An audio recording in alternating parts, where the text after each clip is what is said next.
when a wealthy real estate mogul destroyed my old military truck and mocked me as just another broke veteran. He had no idea I was about to expose his million-dollar fraud scheme against military families.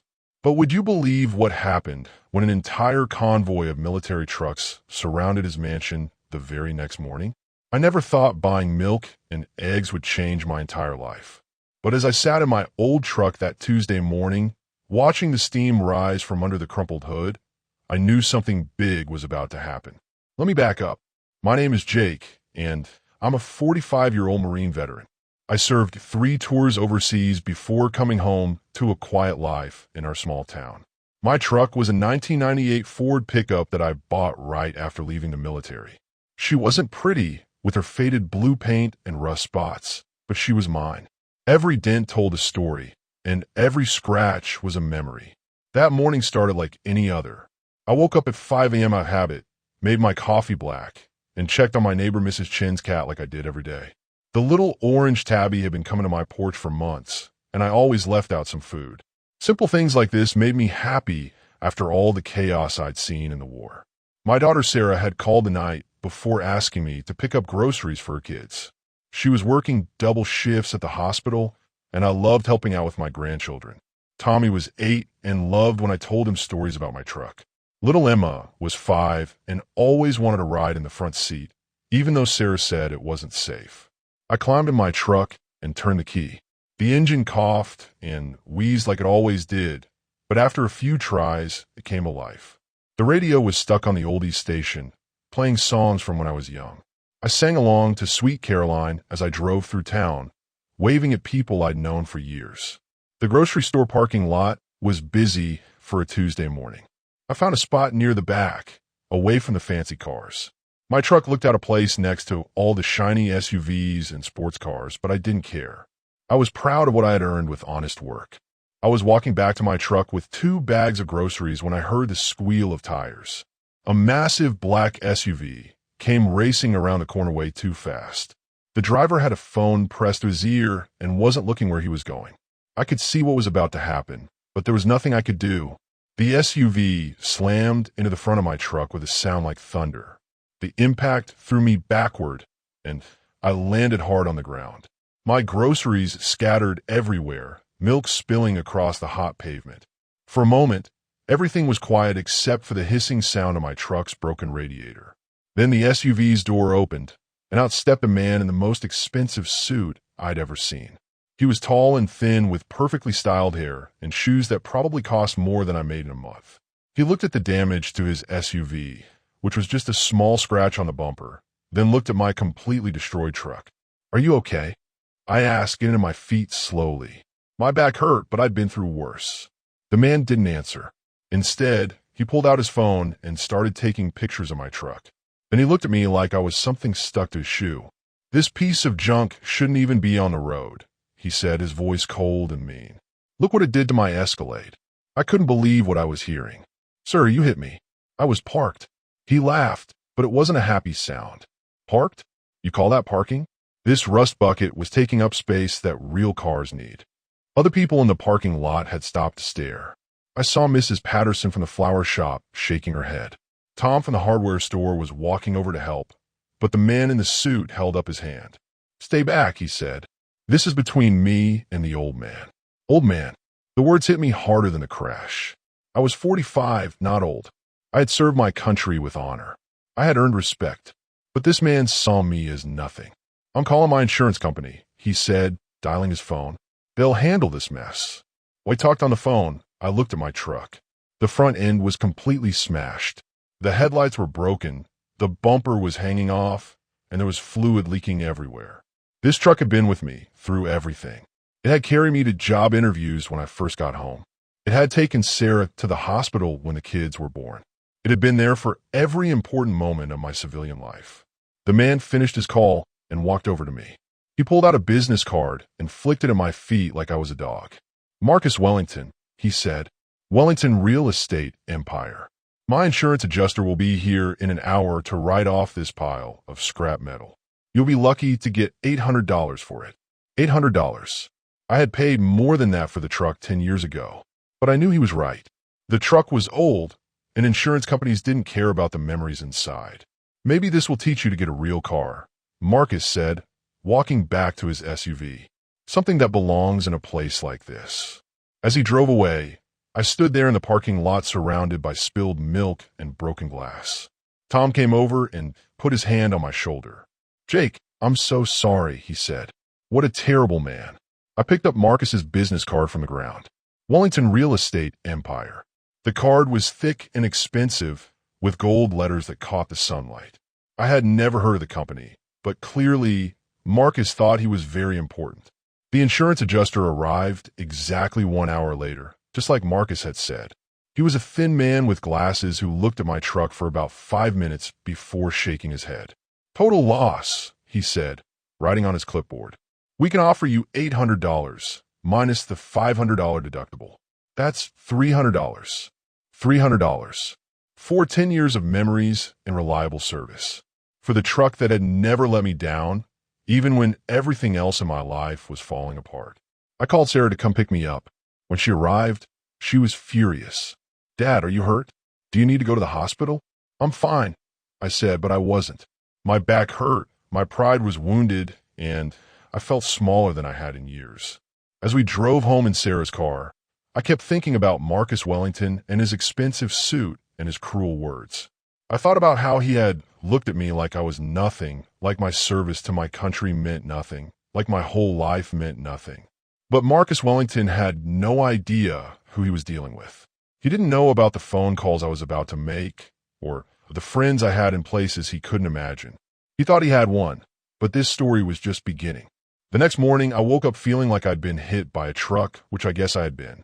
My back was stiff, my shoulder ached, and every time I moved, I remembered Marcus Wellington's sneering face. But what hurt most was the feeling that I had been invisible to him, like my life didn't matter. I made my coffee and sat at my small kitchen table, staring at Marcus's business card. Wellington Real Estate Empire. The gold letters seemed to mock me in the morning light. I had spent the night thinking about what he had said, how he had looked at me, how he had treated me like garbage in front of everyone. Sarah had left her laptop at my apartment the night before, so I decided to look up this Marcus Wellington. What I found made my blood boil. His company website was full of pictures of him in expensive suits, standing in front of mansions and luxury cars. There were photos of him at charity events, shaking hands with politicians and celebrities. The website bragged about his empire of properties and developments across 3 states. But then I found something that made my hands shake with anger. There were pictures of Marcus at a veteran charity event, smiling and holding a big check. The headline read, "Local real estate mogul supports our heroes." In the photo, he was surrounded by veterans in wheelchairs and military families holding their children. I clicked on more links and found article after article about Marcus's generous donations to military causes. He had been featured in magazines and newspapers, always talking about his deep respect for those who serve. But I remembered how he had looked at me the day before, how he had called me old man like it was an insult. The more I read, the angrier I got. This man was using veterans for good publicity while treating real veterans like dirt. He was playing a game, and I was tired of being the one who always lost. I picked up my phone and almost called Sarah, but stopped. What would I tell her? That I was upset about a rich man being mean to me? That I wanted to do something, but didn't know what? Sarah had enough problems with her job and raising 2 kids alone. Instead, I decided to do something I hadn't done in a long time. I was going to drive by Marcus's house. I borrowed Sarah's car and drove to the address I found online. Marcus Wellington lived in Millionaire's Row, the fanciest neighborhood in our town. His house wasn't just big, it was enormous. It looked like a castle with tall columns and a circular driveway that could fit 10 cars. I parked across the street and just stared. The house was surrounded by perfectly trimmed hedges and gardens with flowers that probably cost more than I made in a year. There were 3 cars in the driveway, the black Escalade that had hit me, a red sports car, and a white Mercedes. As I sat there, I saw a woman come out of the house. She was beautiful and well-dressed, probably Marcus's wife. She got into the Mercedes and drove away without noticing me. A few minutes later, 2 kids ran out of the house, followed by a nanny. The kids looked happy and carefree as they climbed into the Escalade. This was Marcus's life. This was what he went home to every night while I sat in my small apartment, wondering how I was going to get to work without a truck. This was the life he was protecting when he looked at me like I was nothing. I was about to drive away when I saw something that made me stop. There was a small sign by the front gate that I hadn't noticed before. It read, Wellington Properties, Military Housing Specialists. Military housing. This man who had treated me like garbage was making money off military families. He was probably getting rich by providing homes for people like me, people who had served their country and deserved better. I drove home feeling even worse than before. It wasn't just that Marcus was rich and I was poor. It wasn't just that he had destroyed my truck and my pride. It was that he was making money off the military community while treating veterans like we were beneath him. That afternoon, I got a call that changed everything. Is this Jake Martinez? The voice was deep and familiar, but I couldn't place it. Yes, this is Jake. This is Sergeant Major Rodriguez. We served together in Afghanistan. My heart nearly stopped. Rodriguez had been my commanding officer during my second tour. He was the toughest, smartest, most respected Marine I had ever known. I hadn't talked to him in 5 years. Rodriguez? How did you get my number? I have my ways, he said, and I could hear the smile in his voice. I heard about what happened yesterday. Some punk named Wellington has been bragging all over social media about putting an old veteran in his place. I felt my face get hot with embarrassment. You saw that. Jake, half the Marine Corps has seen it. This idiot posted a video of your truck getting towed away. He's laughing about how he taught some broke veteran a lesson about parking in spaces meant for real cars. I couldn't believe it. Marcus had filmed my humiliation and put it online for everyone to see. I felt sick to my stomach. But here's the thing, Jake, Rodriguez continued. Some of my guys started looking into this Wellington character after seeing his post. Turns out, we've had our eye on him for a while. What do you mean? His company, Wellington Real Estate Empire, has been getting contracts to provide housing for military families. But there have been complaints. Lots of complaints. Families paying too much for houses that fall apart. Veterans getting kicked out of homes they thought they owned. We've been investigating him for months. I sat down hard in my chair. Are you serious? Dead serious. This man has been ripping off military families for years, Jake. And now he's made the mistake of messing with one of our own. We don't let that slide. My mind was racing. This wasn't just about my truck anymore. This was about something much bigger. What are you going to do? I asked. We're moving tomorrow morning, Rodriguez said. Federal agents, military investigators, the whole 9 yards. We've got enough evidence to shut down his operation and put him in prison. But first, we wanted to make sure you knew what was happening. Why are you telling me this? Because you're the one he decided to mess with. And because when we're done with him, someone needs to make sure the veterans he's hurt get justice. Someone who understands what it means to serve. After Rodriguez hung up, I sat in my apartment staring at the phone. Tomorrow morning, Marcus Wellington's world was going to come crashing down. The man who made me feel small and worthless was about to learn what it meant to mess with the wrong person. But I had no idea just how much my life was about to change. The call from Rodriguez was just the beginning of something that would turn both of our worlds upside down. The phone rang at exactly 6 a.m., and I knew my life was about to change forever. Rodriguez's voice was different this time, serious and angry in a way that made my blood run cold. Jake, we need to meet. Now. What I'm about to tell you will make you sick to your stomach. I threw on my clothes and met Rodriguez at Murphy's Diner, the same place where we used to eat when we were both stationed at Camp Pendleton 20 years ago. He looked older now, with gray hair and lines around his eyes, but he still had that commanding presence that made everyone sit up straight when he walked into a room. You're not going to believe what we found, he said, sliding a thick folder across the table. This Wellington character isn't just some rich guy who treats veterans badly. He's been running a scam that's destroyed dozens of military families. I opened the folder and felt my heart sink. There were photos of rundown houses with broken windows and leaking roofs. There were letters from families begging for help. There were medical bills from children who got sick from mold in their apartments. These are all properties owned by Wellington Real Estate, Rodriguez explained. He gets contracts from the government to provide housing for military families. But instead of giving them decent places to live, he puts them in these dumps and charges them top dollar. I turned the page and saw a photo that made me gasp. It was a young Marine named David Thompson, still in his uniform, standing next to a house that looked like it was falling down. His wife was holding a baby, and they both looked exhausted and defeated.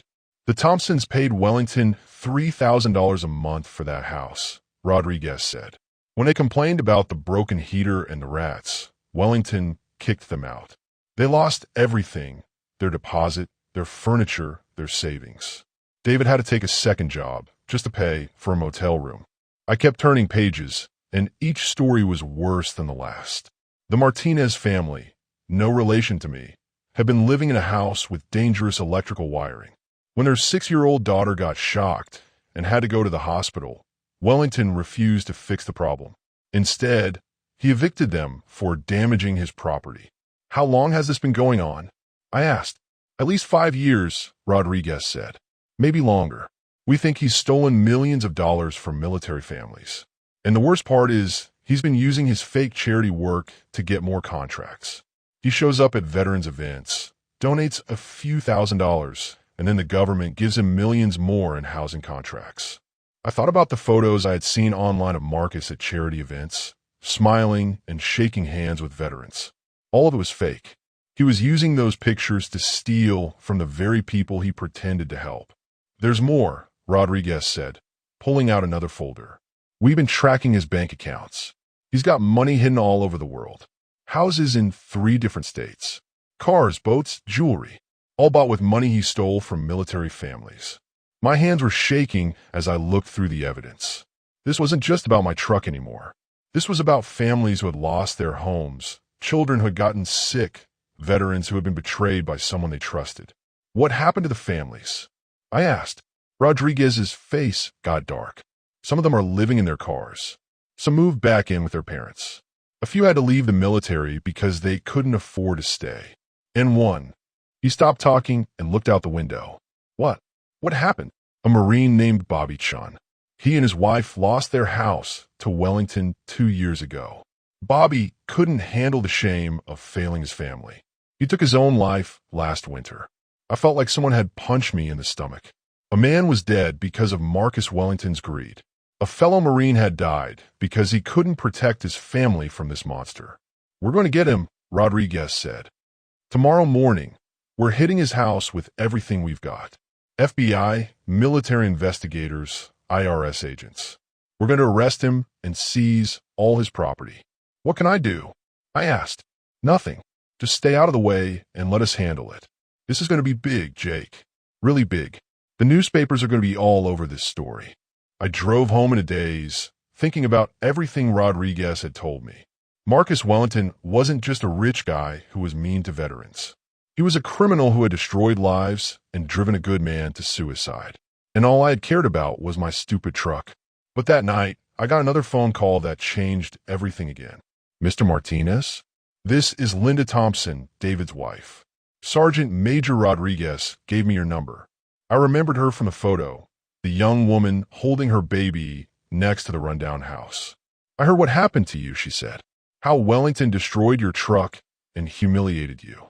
I wanted you to know that you're not alone. He's done worse to all of us. I'm so sorry for what you've been through, I said.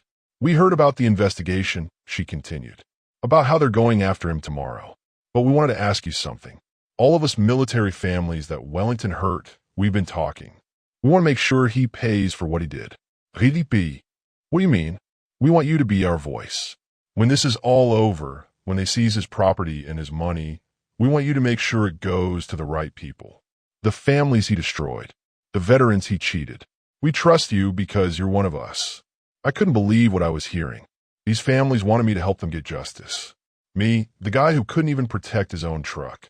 I don't know anything about legal stuff, I said. You don't have to, Linda replied. You just have to care. And we know you do. Wellington picked the wrong veteran to mess with. Tomorrow, when they arrest him, he's going to learn what happens when you hurt one of our own.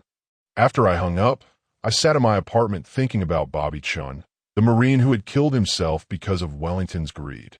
I thought about the Thompson family living in a motel room.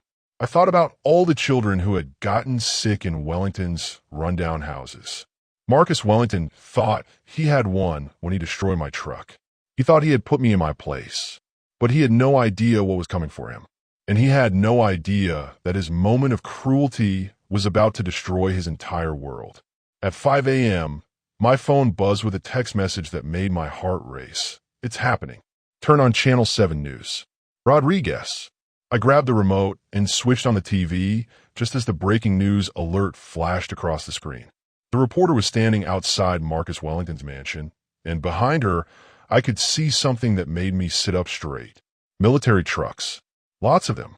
We're here at the home of Marcus Wellington, owner of Wellington Real Estate Empire, where federal agents are conducting what appears to be a massive raid.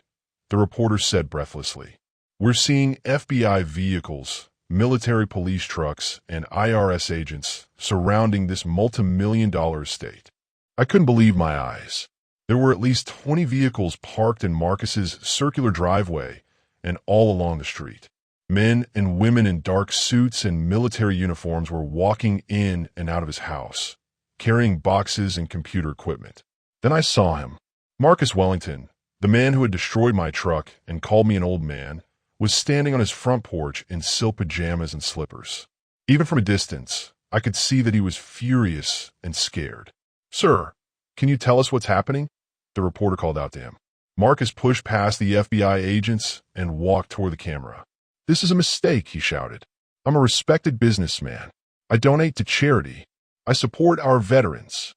I almost laughed out loud.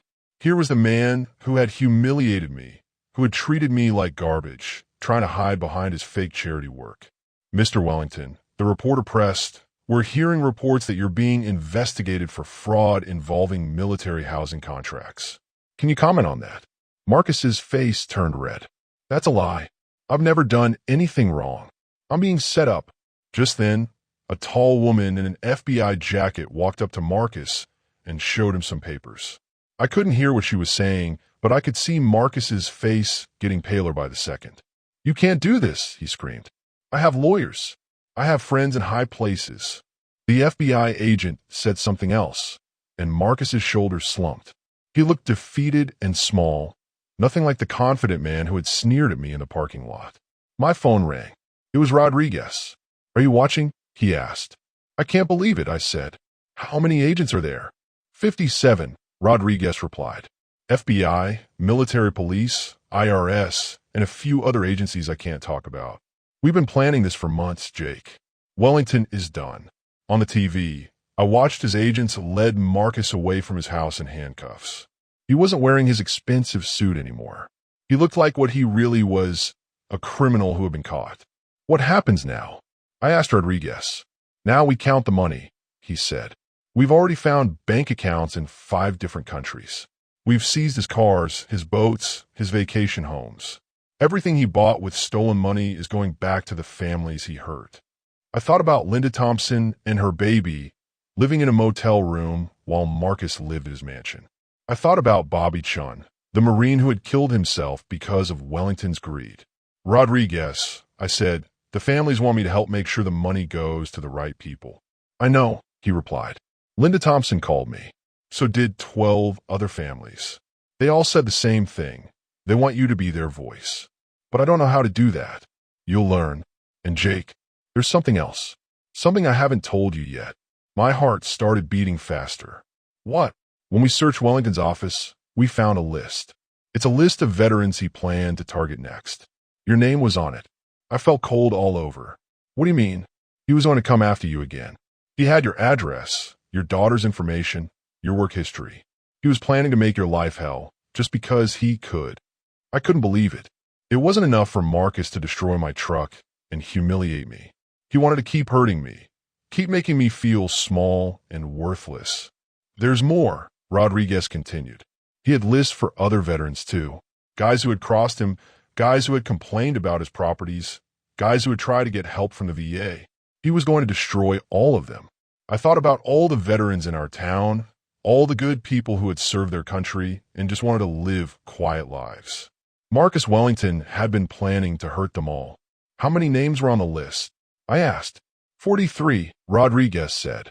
43 veterans he wanted to destroy just because he enjoyed having power over people. I sat down hard on my couch. This man wasn't just a criminal. He was evil. He got pleasure from hurting people who had served their country. Jake, are you still there? Yeah, I'm here. The families want to meet with you tonight. All of them. They're driving in from all over the state. They want to plan what happens next. What do you mean? Wellington's trial is going to be big news. The families want to make sure everyone knows what he did. They want to make sure he gets the maximum punishment. And they want to make sure his money goes to help veterans, not back to the government. I looked at the TV where Marcus was being put into the back of a police car. He looked confused and scared, like he couldn't believe this was happening to him. Rodriguez, I said, what if I mess this up? What if I let these families down? You won't, he replied. You know why? Because you care about the right things. You care about honor and service and taking care of each other. Wellington only cared about money and power. That's why he's in handcuffs and you're not. After I hung up, I sat in my apartment watching the news coverage. The reporter was interviewing neighbors who said they always knew something wasn't right about Marcus Wellington. They talked about how he was rude to service workers and how he had called the police on kids for playing in the street. But what got to me was when they interviewed a Marine who had lost his house to Wellington. The man was crying as he talked about how his children had gotten sick from mold in their apartment. He said he had tried to get help, but Wellington had threatened to sue him if he complained. This man destroyed my family, the Marine said. But now maybe other families won't have to go through what we did. I realized then that this wasn't just about getting revenge on Marcus Wellington. It was about making sure he could never hurt anyone else again. It was about turning his stolen money into something good for the veterans he had tried to destroy. My phone rang again. It was Linda Thompson.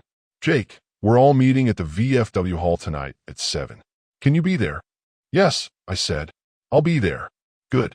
Because we have a lot of work to do. And Jake, what happened to your truck? That was just the beginning.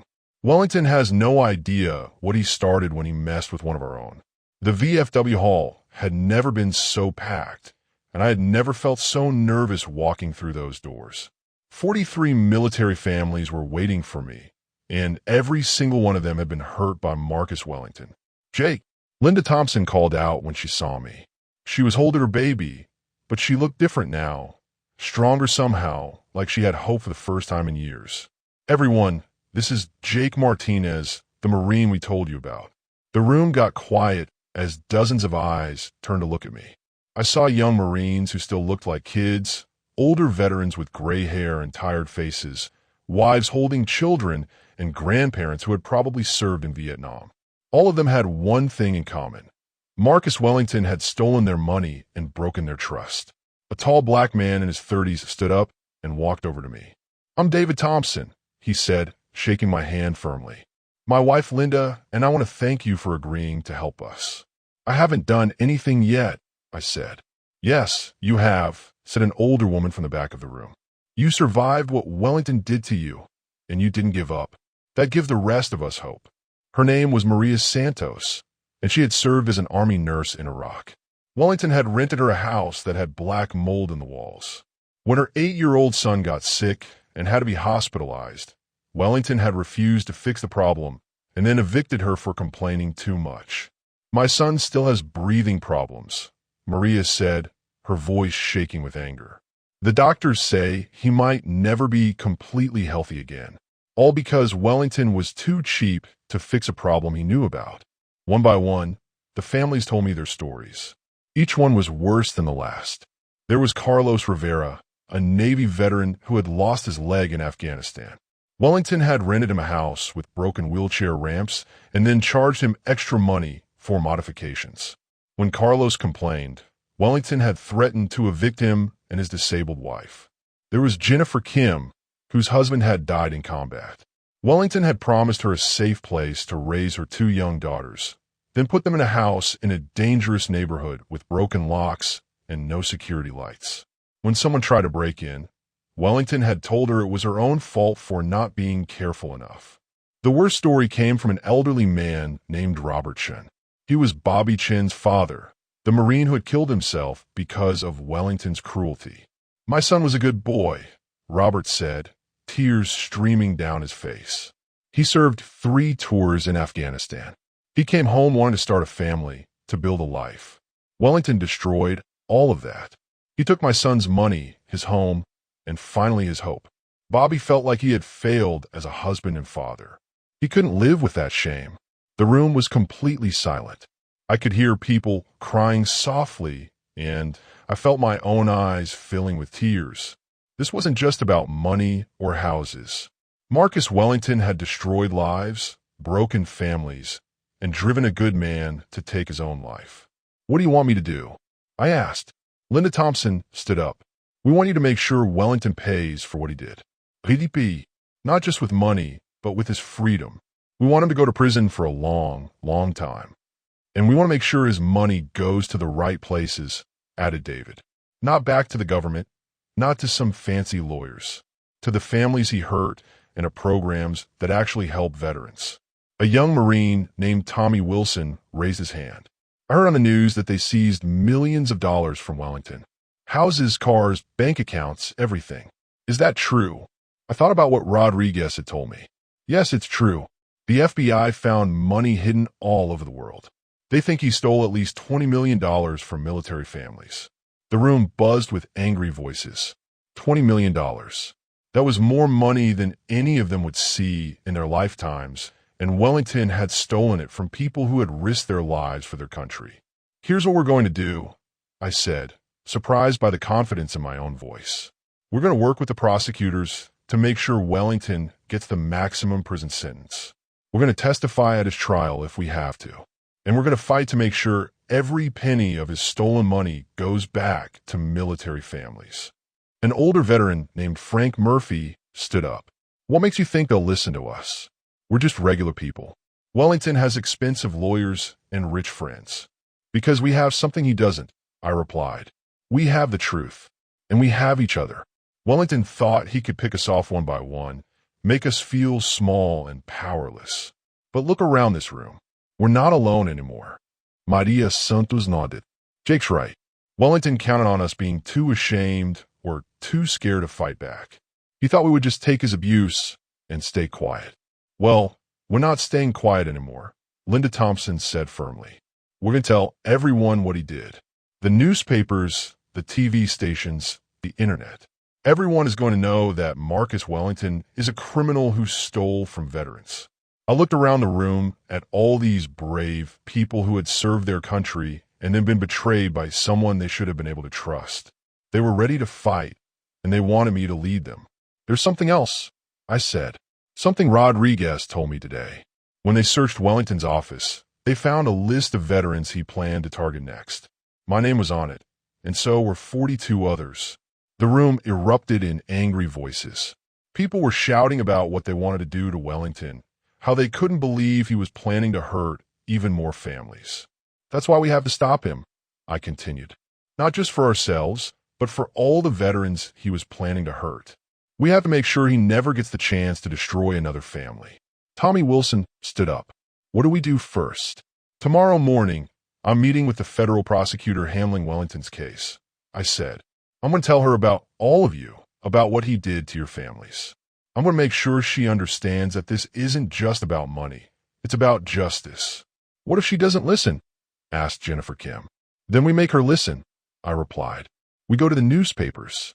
We go to the TV stations. We make so much noise that the whole country knows what Marcus Wellington did to veterans and their families. As the meeting ended, people came up to shake my hand and thank me. But I was the one who should have been thanking them. They had given me something I hadn't felt in years, a sense of purpose. For the first time since I left the Marines, I felt like I was part of something important again. Robert Chun, Bobby's father, was the last person to approach me. He pressed a folded piece of paper into my hand. This is the last letter my son wrote, he said quietly. He wrote it the night before he died. I want you to read it, so you understand what we're really fighting for. I put the letter in my pocket without looking at it. I knew that when I read it, there would be no turning back. Wellington had destroyed my truck and hurt my pride, but he had taken this man's son. And for that, he was going to pay. I couldn't sleep that night. So at 3 a.m., I finally pulled out Bobby Chin's letter and read the word that would change everything for me. Dear Dad, I'm sorry I failed you. I'm sorry I failed my wife. I promised I would take care of our family, but I lost everything to a man who saw us as nothing more than dollar signs. I can't live with the shame of being so weak, so stupid. Please tell Ginny I love her and that this isn't her fault. Wellington wins. I lose. I'm sorry. I sat in my kitchen, crying like I hadn't cried since my mother died. This young Marine, this hero who had served our country with honor, had felt so worthless that he took his own life. All because Marcus Wellington enjoyed having power over people who couldn't fight back. At 8 a.m. sharp, I walked into the federal courthouse wearing my best shirt and tie. The building was huge and intimidating, with marble floors and security guards everywhere. I had never been inside a place like this, but I wasn't going to let that stop me. Assistant District Attorney Rebecca Williams was a small woman with sharp eyes and a firm handshake. Her office was filled with law books and case files, and on her desk was a photo of her in military uniform. You served? I asked, pointing at the picture. Army JAG Corps, she replied. 2 tours in Iraq. That's why I specifically asked to handle the Wellington case. What he did to military families makes me sick. She opened a thick file folder and spread photos across her desk. I recognized some of them from Rodriguez's briefing. The rundown houses, the sick children, the eviction notices. Mr. Martinez, I want you to know that we're going to prosecute Marcus Wellington to the full extent of the law, she said. We have him on fraud, racketeering, tax evasion, and about 20 other charges. He's looking at 30 years in federal prison. What about the families? I asked. What about getting their money back? That's where it gets complicated, she said.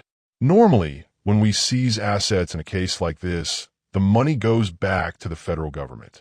But these families were the direct victims of Wellington's crimes. They deserve to be compensated. She pulled out another folder, this one even thicker than the first. We've identified 67 military families that Wellington defrauded over the past 5 years. The total amount stolen is just over $24 million. We've seized $26 million in assets from Wellington, his houses, cars, bank accounts, investments, everything. I couldn't believe the numbers. $24 million stolen from veterans and their families. No wonder Wellington could afford that mansion and those expensive cars. The good news is that there's enough money to compensate every family he hurt, with some left over, Williams continued. The bad news is that it could take years to sort through all the legal paperwork unless we can find a faster way. What kind of faster way? She leaned forward in her chair. The families would need to organize themselves into a group and choose someone to represent them in court. Someone who could speak for all of them and help us distribute the money fairly. I knew what she was getting at. The families want me to be that person. I know, she said. Linda Thompson called me yesterday. So did 12 other families. They all said the same thing. They trust you to fight for them. Williams pulled out a legal document and slid it across the desk. This would make you the official representative of all the victims in the Wellington case. You would work with our office to make sure the money gets to the right people. You would also have a say in Wellington's sentencing. My hands were shaking as I looked at the papers. This was more responsibility than I had ever had in my life. What if I made a mistake? What if I let these families down? I don't know anything about legal stuff, I said. You don't have to, Williams replied. That's what I'm here for. But you know these families. You understand what they've been through. You can make sure they get justice. I thought about Bobby Chin's letter, about Maria Santos' sick son, about all the families living in motels and cars because of Wellington's greed. What happens to Wellington? I asked. That depends partly on you, she said. As the victim's representative, you would have the right to speak at a sentencing hearing. You could tell the judge how his crimes affected these families. Your words could be the difference between Wellington getting 20 years or 30 years in prison. I signed the papers. William smiled for the first time since I had walked in her office. There's something else, she said. Something I think you'll find very interesting. She pulled out a manila envelope and dumped its contents on the desk. It was Wellington's cell phone, computer printouts, and what looked like bank records. When we arrested Wellington, we found some very interesting things on his phone, she said. Text messages to his friends, bragging about how he had put some old veteran in his place. Photos of your destroy truck that he sent to other business owners, laughing about how veterans were too stupid to fight back. I felt my face getting hot with anger. Even after destroying my truck and humiliating me, Wellington had kept making fun of me to entertain his rich friends. But here's the best part, Williams continued. We also found his plans for what he was going to do next. He wasn't just going to target the veterans on his list. He was planning to expand his operation to 3 more states. He wanted to steal from hundreds more military families. She showed me printouts of emails between Wellington and other crooked businessmen. They were planning to set up fake companies that would get government contracts to provide housing for veterans. They were going to steal millions more dollars and destroy hundreds more families.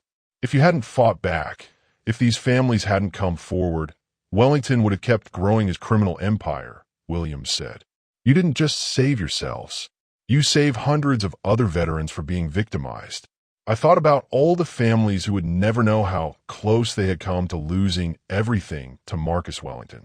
All because a rich man had decided to destroy my old truck and call me names. When does Wellington go to trial? I asked. 6 months, Williams replied. But before that, we need to get the compensation process started. The families need their money now, not years from now. Are you ready to fight for them? I stood up and shook her hand. I've been ready since the day Wellington called me an old man. As I walked out of the courthouse, I thought about how much my life had changed in just a few days. I had gone from being a nobody whose truck got destroyed to being the voice of dozens of military families seeking justice. It was scary and overwhelming, but it also felt right. Wellington had picked the wrong veteran to mess with. He thought he could break me, humiliate me, and then move on to his next victim. Instead, he had awakened something in me that I thought I had lost when I left the Marines, the determination to fight for what's right, no matter how powerful the enemy. My phone buzzed with a text from Rodriguez. Heard you sign papers. Proud of you, Marine. Wellington has no idea what's coming for him. I smiled as I walked to Sarah's car. Rodriguez was right. Marcus Wellington was about to learn what happens when you declare war on the United States Marine Corps and the families they protect. And this was one war he was definitely going to lose. 3 months later, I was standing in the driveway of what used to be Marcus Wellington's mansion, and I couldn't believe what I was seeing. Military trucks were parked everywhere, but this time they weren't there to arrest anyone. They were there to help. Jake, over here, Rodriguez called out, waving me toward the front door. You need to see this. I walked up the marble steps that I had only dreamed of walking on before. The same steps where Marcus had been arrested and his silk pajamas were now being used by Marine volunteers, carrying boxes of supplies and furniture. Inside the mansion, the scene was even more amazing. The huge living room that had probably hosted fancy parties for rich people was now filled with military families sorting through donations. Children were running around playing while their parents worked, and for the first time in months, everyone looked happy. This is incredible, I said to Rodriguez. How did you organize all this so fast? It wasn't me, he replied with a grin. It was the families. Once word got out that Wellington's assets were being distributed, every military family in 3 states wanted to help. They've been working day and night to turn this place into a temporary shelter. Linda Thompson walked over carrying a clipboard and looking like a woman on a mission. Jake, perfect timing. I need you to see something in Wellington's old office. She led me down a hallway lined with expensive paintings that were now being taken down and replaced with photos of military families. Wellington's office, which had once been a shrine to his wealth and power, was now a command center for helping veterans. Look at this, Linda said, pointing to a wall covered with papers. These are all the families that have gotten their money back so far. 43 families, just like you promised. I looked at the list and felt my heart swell with pride. Each name represented a family that Wellington had hurt, and now they were getting justice. Next to each name was a dollar amount. Some got $50,000, some got over $100,000. All money that Wellington had stolen from them. Maria Santos bought a new house, Linda continued. A safe one with no mold. Her son's breathing is already getting better. Carlos Rivera got enough money to buy a specially equipped van for his wheelchair. Jennifer Kim moved her daughters to a safe neighborhood and paid for their college funds. I walked over to the window and looked out at the backyard where Wellington used to host his fancy parties. Now it was filled with military families having a barbecue, their children playing on the expensive playground equipment that Wellington had installed for his own kids. "There's something else," Linda said quietly. "Something we've been working on as a surprise for you." She handed me another clipboard with more papers. At the top, it said Special Compensation Fund for Jake Martinez. "What is this?" I asked. "Every family that got money back wanted to give you something," she explained. "You didn't just help us get justice. You gave up months of your life to fight for us. You deserve to be compensated too." I looked at the papers and saw that each family had contributed money to a fund for me. Some gave $100, some gave $1,000. The total was over $60,000. "I can't take this," I said. "I didn't do this for money." "We know," said a voice behind me. I turned around and saw Robert Shun, Bobby's father, standing in the doorway. "That's exactly why you deserve it. Wellington took everything from us because he was greedy. You gave us everything back because you cared." He walked over and put his hand on my shoulder. "My son would be proud of what you've done. You made sure his death wasn't for nothing."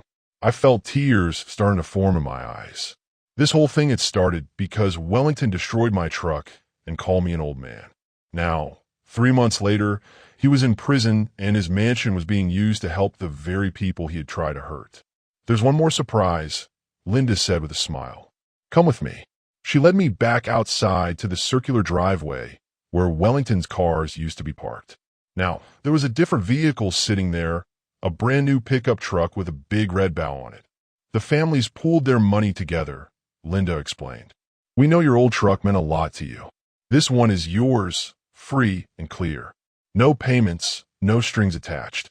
I walked around the truck in amazement. It was a beautiful blue Ford F-150, exactly like the one I had always dreamed of owning but could never afford. The license plate read Marine One, and there was a small American flag sticker on the back window. I don't know what to say. I managed to get out. "Don't say anything," said David Thompson, walking up with his wife and baby. "Just know that you got a family now. 43 families, actually, and we take care of our own." As I looked around at all the faces surrounding me, families that had been broken by Wellington's greed but were now healing together, I realized that this was bigger than just getting revenge on one bad man. This was about creating something good from something terrible. "What happens to the mansion?" I asked. Rodriguez stepped forward. "The court has agreed to let us use it as a temporary shelter for displaced veterans while we figure out a permanent solution. Wellington's lawyers tried to fight it, but the judge said that using his stolen money to help veterans was poetic justice." I laughed at that. Poetic justice indeed. The man who had made millions by putting veterans in terrible housing was now having his own mansion used to give them safe, comfortable places to live. "Where is Wellington now?" I asked. "County jail," Rodriguez replied. "His trial starts next week. His lawyers have been trying to get him a plea deal, but the prosecutor says no way. He's going to face every single charge." I thought about Marcus Wellington sitting in a jail cell, probably in an orange jumpsuit instead of his expensive suits. I wondered if he understood yet what he had lost. Not just his money and his freedom, but his reputation, his family's respect, and any chance of ever being seen as anything other than a criminal who stole from veterans. "Are you ready for the trial?" Linda asked.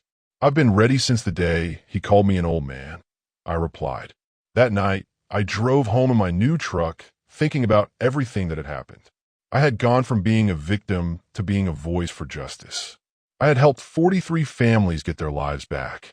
And most importantly, I had made sure that Marcus Wellington would never hurt another veteran again. But the best part was still to come. Next week, I would get to look Wellington in the eye one more time, and this time, I would be the one with all the power. The courthouse was packed on the day of Marcus Wellington's sentencing, and I had never felt more nervous or more ready in my life.